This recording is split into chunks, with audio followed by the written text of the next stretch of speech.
Some stories just feel like they're straight out of a movie. They've got impossible dreams, these crushing failures, and then a comeback so incredible it changes an entire industry. Well, today we're diving into one of those stories. It's about how a man who couldn't even get inside a palace as a boy ended up building an entire empire of them. This is the story of Captain Krishna Nair and the Leela Hotels. So let's start at the very beginning. Picture this. It's about 100 years ago, and there's this 7-year-old boy, Krishna Nair, and he's just standing outside the spectacular Mysore Palace. He wasn't a tourist or anything, just a local kid with this one simple burning wish to see what life was like on the other side of those massive dates. And that one moment, that unanswered wish, well, that became the spark that would ignite his entire life. This really gets to the heart of it, doesn't it? On one hand, you have his reality. He's the son of a peon, a low-level government worker living in a small, rundown hut. But on the other hand, you have the dream he's staring at, the world of royalty, of a luxury he can't even imagine, a world that was literally locked off to him. And it was that huge gap between where he was and where he wanted to be that fueled everything. So how in the world does he even start to close that gap? Well, it starts where it so often does, with a crazy work ethic, a sharp mind, and a really strong moral compass. Let's dig into his early years. Born into poverty back in 1922, Krishnan saw education as his only way out. And he was brilliant, so brilliant, in fact, that the local king himself gave him a scholarship for college. But family came first, so at 20, he left school to join the army to support them. And here's what really shows you his character. When a terrible famine hit his home state, he didn't just send money. He resigned his stable job, went back home, and literally fought corrupt officials to make sure food got to the people who were starving. So right from the start, this was a man of principle. So after a great army career, rising all the way to captain, you'd think his path was set, right? A decorated officer, a secure future. But a huge turning point was just around the corner, one that would take him from the discipline of the army into the wild world of business. And the person who pushed him to make that leap? His wife, Leela. See, everyone else looked at him and saw Captain Nair, a successful army man. But Leela, she saw something more. She saw a leader, an entrepreneur, someone who could build things from the ground up. And in 1952, she convinced him to take the biggest risk of his life, leave the army and go out on his own. Can you imagine that switch? One day you're a respected army captain, the next you're a traveling salesman, lugging fabric samples from one shop to another for a tiny commission? People who knew him actually laughed at him. But what they saw as a huge step down, he saw as an apprenticeship. He was quietly learning the A to Z's of business. And this is where we get the first glimpse of his true genius. He's selling this unique cotton fabric, but it has one massive problem. The natural dyes bleed every time you wash it. A total deal breaker, right? Not for Krishnan. He completely reframes it. He goes to American importers and pitches this flaw as a feature. His line was brilliant. With every wash, you get a new design. The result? Bleeding madras became a massive fashion craze in the US. He literally turned a bug into a feature, way before that was a thing in tech. Okay, so with this huge success, he's not just a salesman anymore. He's a manufacturer. He's a business owner.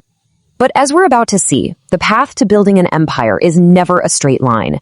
In fact, sometimes it's paved with absolute disaster. Riding that wave of success, he launched Leela Scottish Lace, an idea his wife had.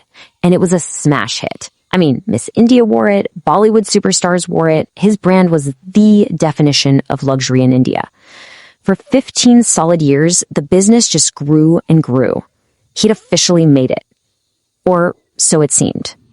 And then, boom, disaster. It's 1979 and the government suddenly bans the import of spare parts he needs for his machines.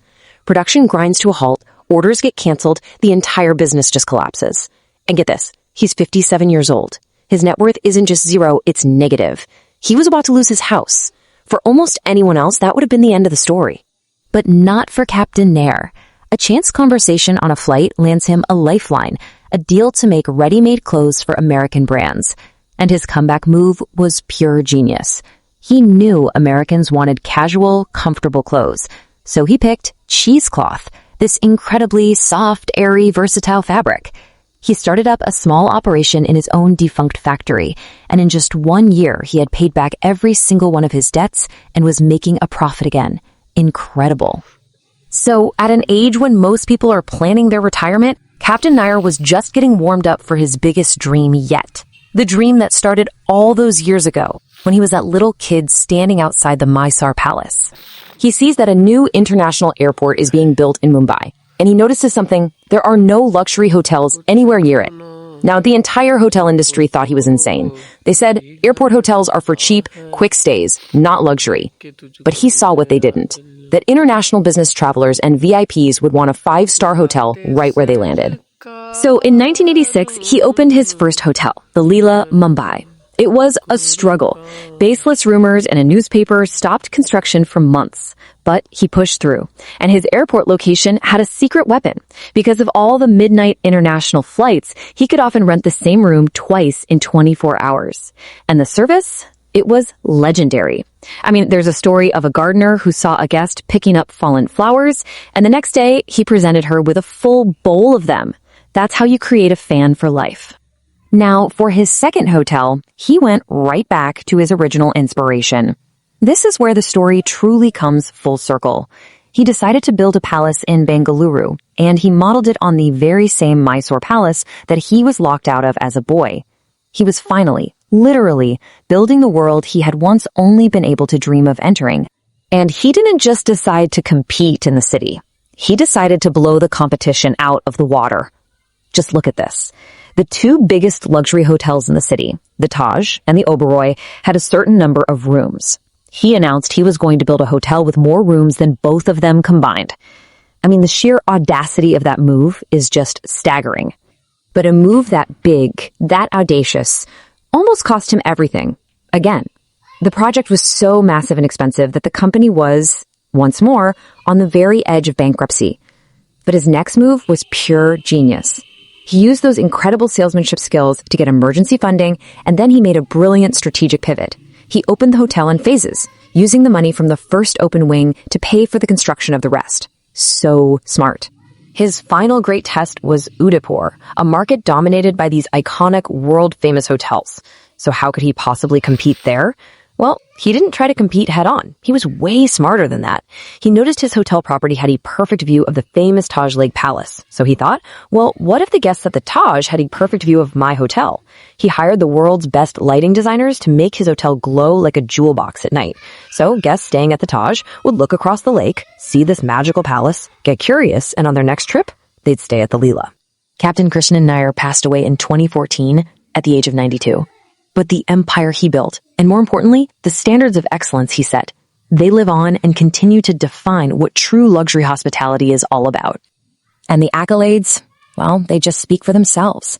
In 2009, he was named Hotelier of the Century. A year later, the Indian government awarded him the Padma Bhushan, one of its highest civilian honors. And even after he was gone, his brand was named the best hotel brand in the world, 2 years in a row. That little boy from that small village had truly built the best. I think this quote just captures his mindset perfectly. He faced total financial ruin, not once, but twice, at an age when most people would have just given up. But for him, those weren't endings. They were just pauses in the story, just commas before the next, even greater chapter. And that really leaves us with something to think about, doesn't it? We all face setbacks, moments that feel like a dead end. But after hearing a story like this, it's worth asking yourself, what if that failure you're facing right now isn't really a full stop?